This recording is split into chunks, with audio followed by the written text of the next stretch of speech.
Welcome to the Daily News Currents. Today is Friday, February 21st, and for today's headlines we have Kennedy Center evacuates due to bomb threat targeting Shenyun.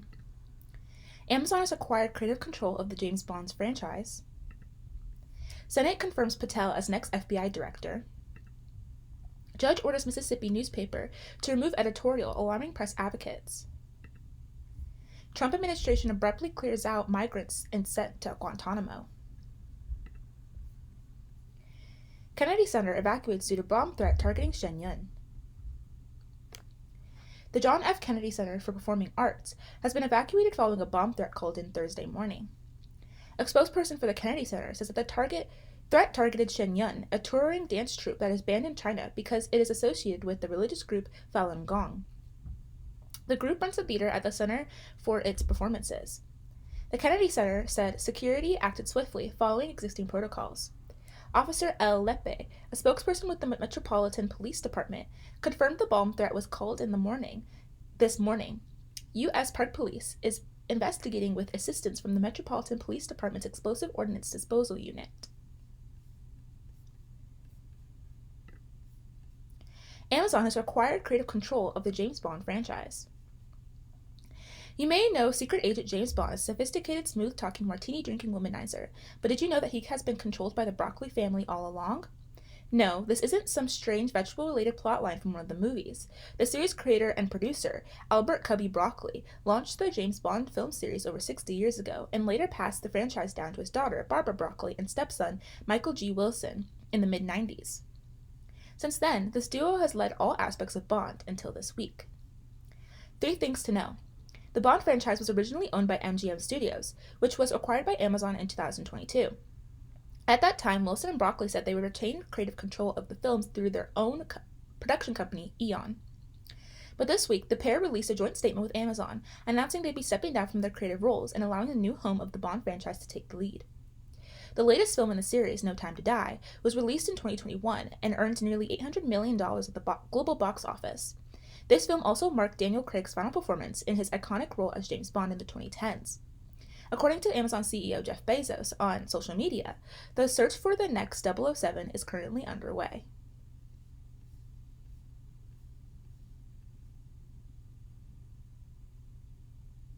Jeff Bezos post on X, "Who'd you pick as the next Bond?"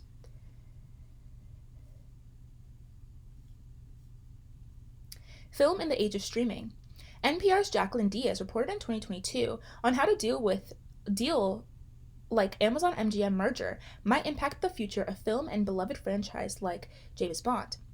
Experts have raised concerns about the consolidation of streaming services and the potential loss of original content in favor for popular reboots. This will mean there will be less unique stories, said David Offenberg, an associate professor of finance at Loyola Marymount University and an expert in entertainment finance. We are in the situation because we like the brands we know, but it's going to be harder for new ideas to shine through.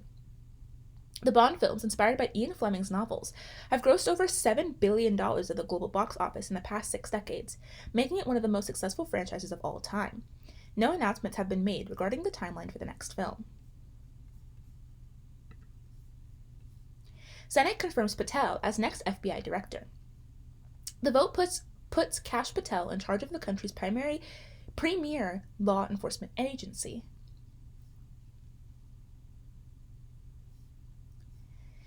The Senate on Thursday narrowly confirmed Kash Patel as the next director of the FBI, installing a hardline critic of the bureau whose unwavering loyalty to President Trump has raised questions over the independence of the nation's most powerful law enforcement agency.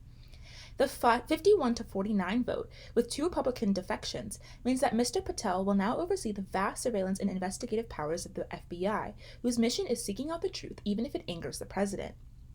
As its directors, Mr. Patel will take over as the Bureau has entered a particularly turbulent period, with the forced departures of some of its top officials. Democrats in the Senate has hoped to slow his nomination, citing Mr. Patel's repeated promises to enact a campaign of revenge on Mr. Trump's behalf, his pledge to reshape the agency, and his refusal to say that Mr. Trump lost the 2020 election. But they had little success swaying their colleagues across the aisle, who are wary of eliciting the political wrath of Mr. Trump or his powerful allies like Elon Musk.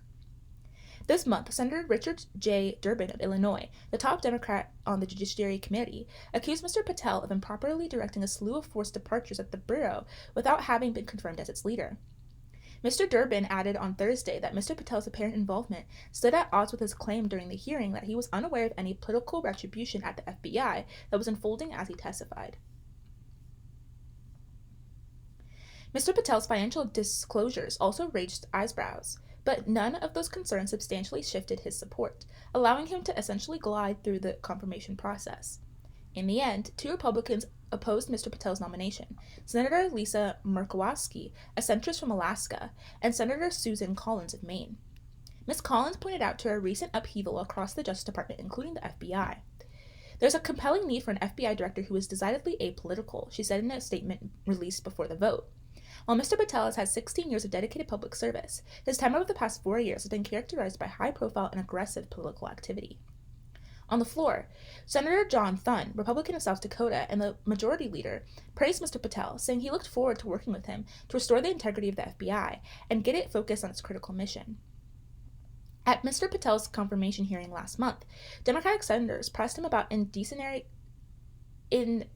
comments he had made directed at the FBI, including a so-called enemies list published at the end of his book, Government Gangsters. Mr. Patel disputes that description, calling it a total mischaracterization. Regardless, Republicans eagerly embraced Mr. Patel, who played down his more bombastic statements. I have no interest, no desire, and will not, if confirmed, go backwards, he said in his testimony. There will be no politicization of the FBI.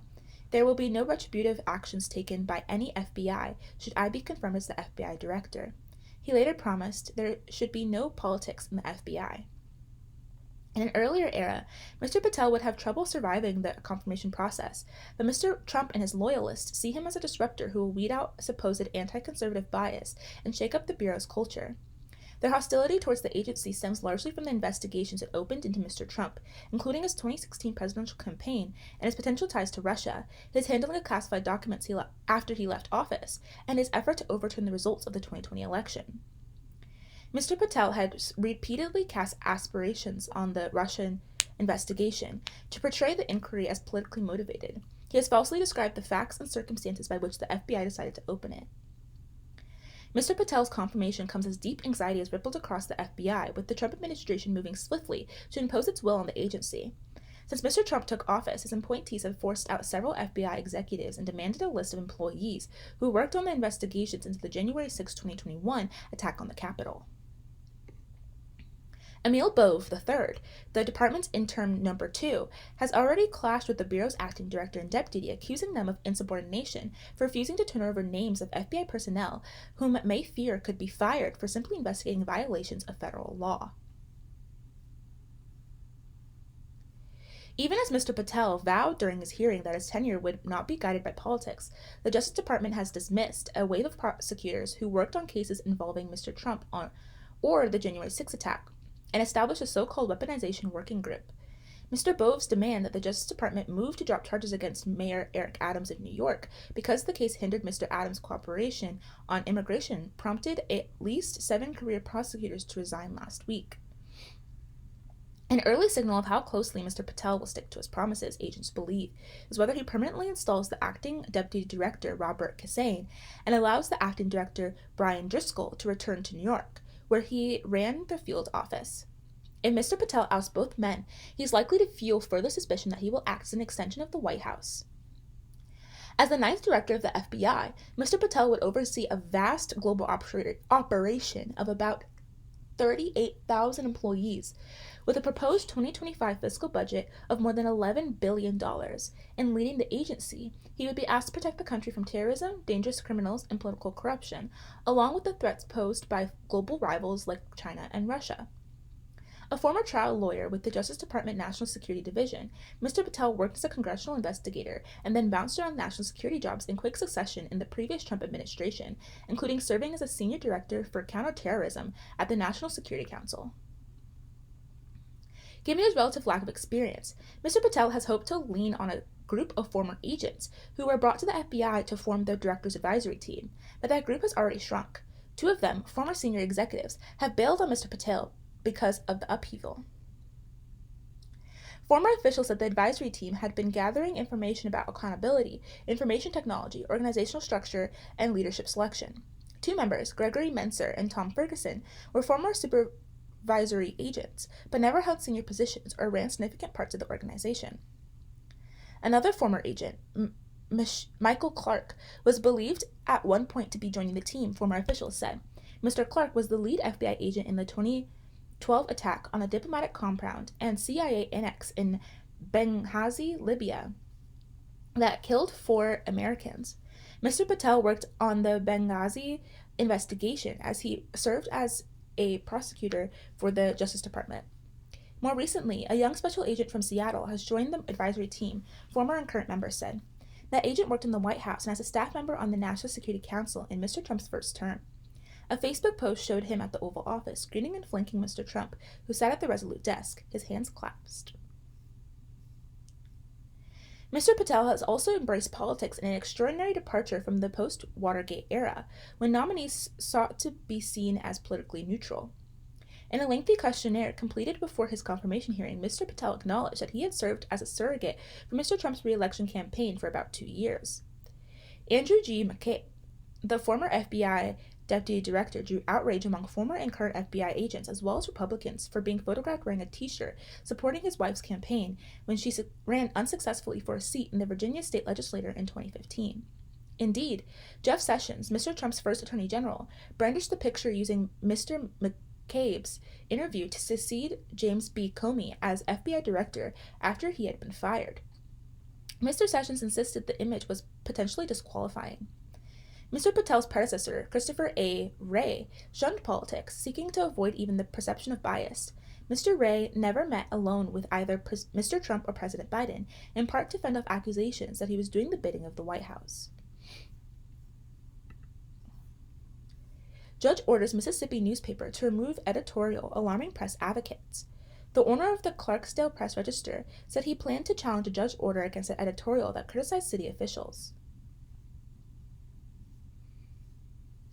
A Mississippi judge on Tuesday issued a temporary restraining order requested by the city of Clarksdale, requiring a local newspaper to remove a critical editorial from its website, a move that alarmed press advocates.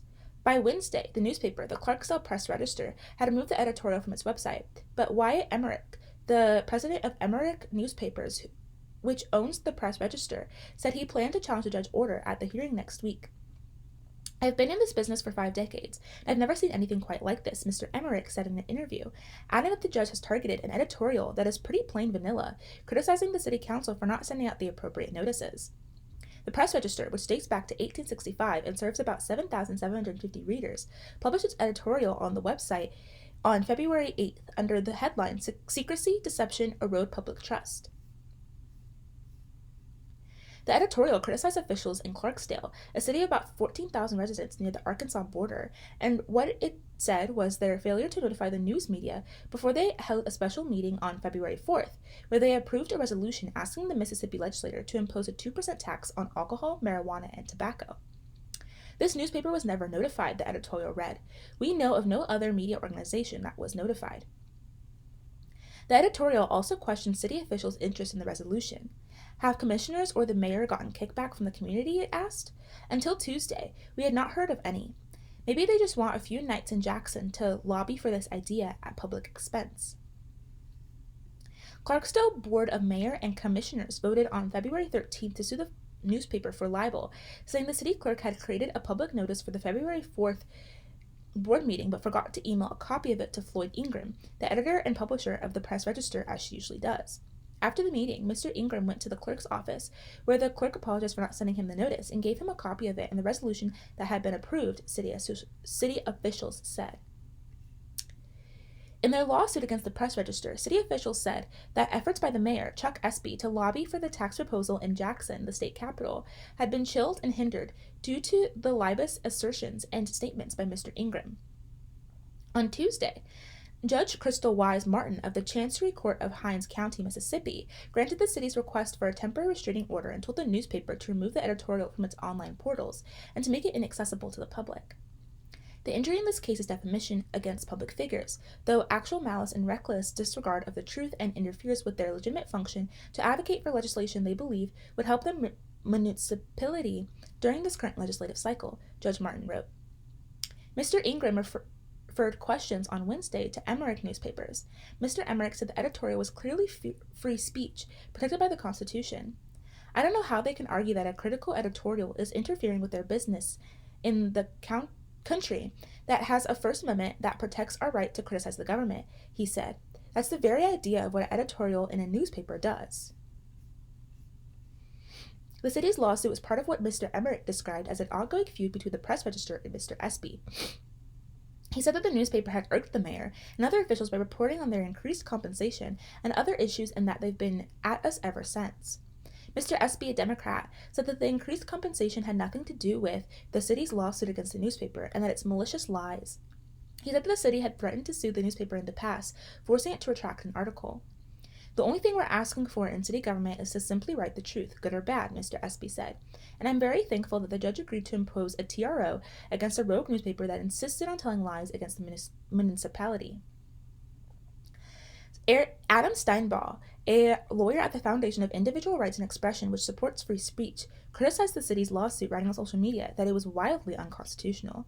He said the governments can't sue for libel under New York Times v. Sullivan, the landmark First Amendment decision issued by the U.S. Supreme Court in 1964. Free speech threats come from all corners of society, whether it's the President of the United States or a mayor, and they come from all political parties, Mr. Steinbaugh said in an interview on Wednesday. He said that once we start eroding those rights, all other rights are threatened.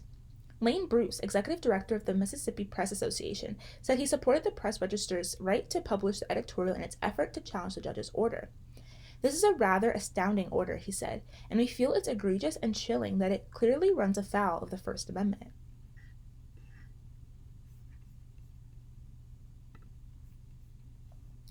Trump administration abruptly clears out migrants it sent to Guantanamo.